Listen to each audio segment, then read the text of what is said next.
afternoon from me as well. As David said, he put forward lots of questions. I will try to provide some answers, or at least the current thinking from the probably academic community on some of the problems we are trying to solve. So what I'm going to be talking about is idea about the systems approach.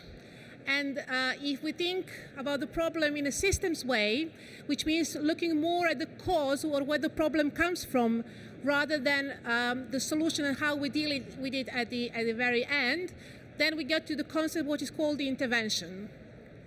So to set the scene, if we look at the current documents which came out from the UK government, there are quite few of them that set the bar really high. So I think the ones that actually define very much the elements of that system is the, for example, 25-year environment plan. So the plan that sets quite ambitious targets for the sustainable development. Then we have the National Adaptation Program. So lots of emphasis on the climate change adaptation, and I think particular emphasis on adaptive planning. So how we plan in the long time in the future, but not saying this is the solution which can cope with any change, but this is the step change we are introducing to deal with anything that will be changing our system. And then on the other hand, so we have the environment, we have something that we want to preserve. There is industrial strategy, which is all about the growth. So we want to grow, we need to grow, it's good for the economy and it's good for people. So how we go about that? Where is the compromise between these two agendas? And I think the final four documents, which I find very important in this context, is the Ofwat document of the resilience in the round. I think water company people will know a lot about it. There was a report from Ofwat that came out recently. Some were happy and then others. That document says, there is a need for the long-term planning, there is a need for the centralized approach to water management, and there is a strong emphasis on partnership approaches, okay? So if we choose one growth challenge, and I'm going to choose housing growth in London, so one of the challenges that David has mentioned, and I'm going to show you some numbers. So we did a quick, really back of the envelope calculation, so there isn't any model behind these numbers.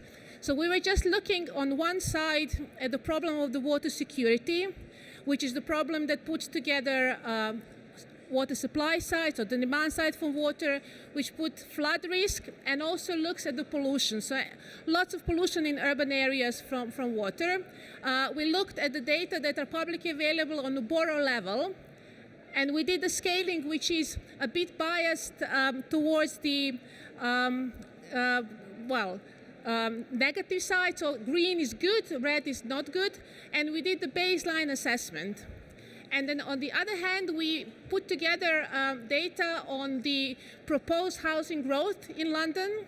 We overlap these data with the baseline scenario.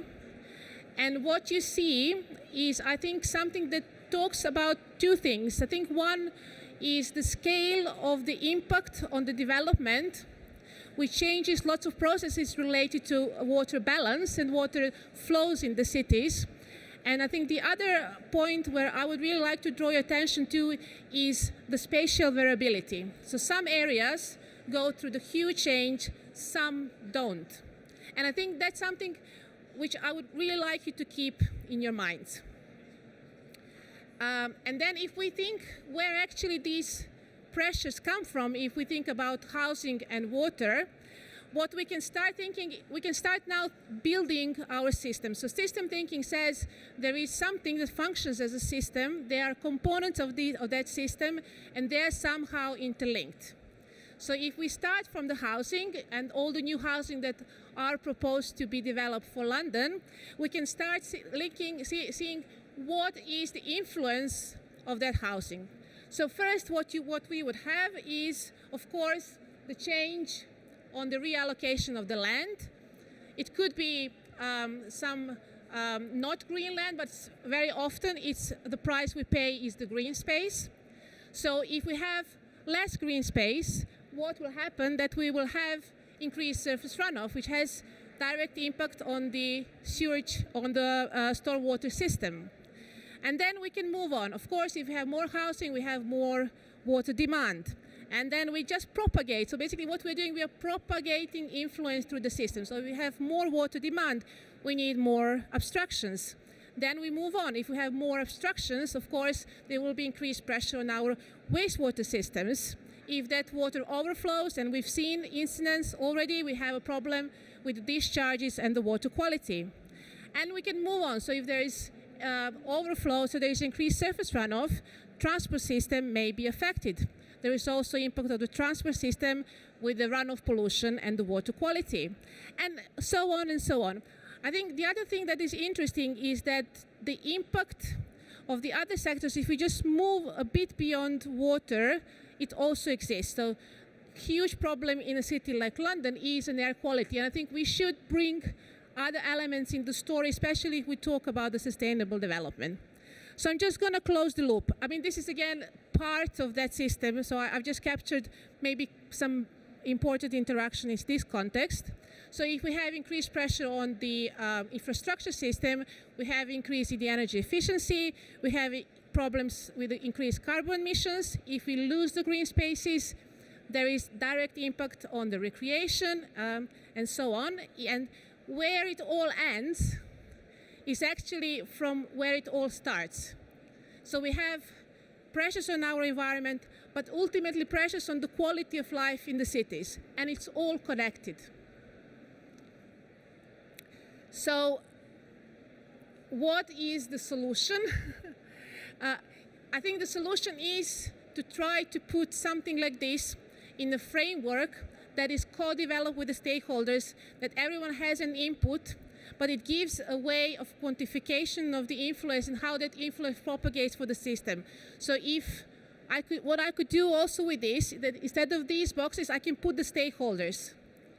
And if you put the stakeholders, then you see the people who need to really sit and decide what is the best way forward. So where we are at the moment and where we will be taking the work in the next couple of years is looking at the offsetting. And I think if you remember the maps that I've shown you at the beginning, we all agree that we need to grow and we want to grow. We need to build houses. I think the two questions that we really need to ask ourselves is where do we build, how we build, and what is the impact of that development. So if we build in one place, and if we really want to build in one place but the impact is great, can we somehow offset it somewhere else? And the other question, which I think really important from the water perspective, is how much water we use, and especially where that water comes from. David has mentioned rainwater. We are not using the resource that is free, and that it's very easy to use. And I think ultimately we all have a role in this, and I think it's time that everyone really takes the full responsibility, but also to share that responsibility through sharing the cost. I've put here two, I think, great documents. So Jim is here, Water and Bricks report, which talks a lot about this, and I think amazing report the Committee on Climate Change produced on the future housing, which does give lots of guidelines on how we should build for these challenges. And I would like to finish with inviting anyone interested to join us. We were successful in a big project that is just starting. It's 5 years.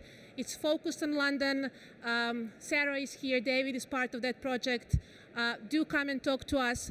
Hopefully we'll do some of these things together. Thank you.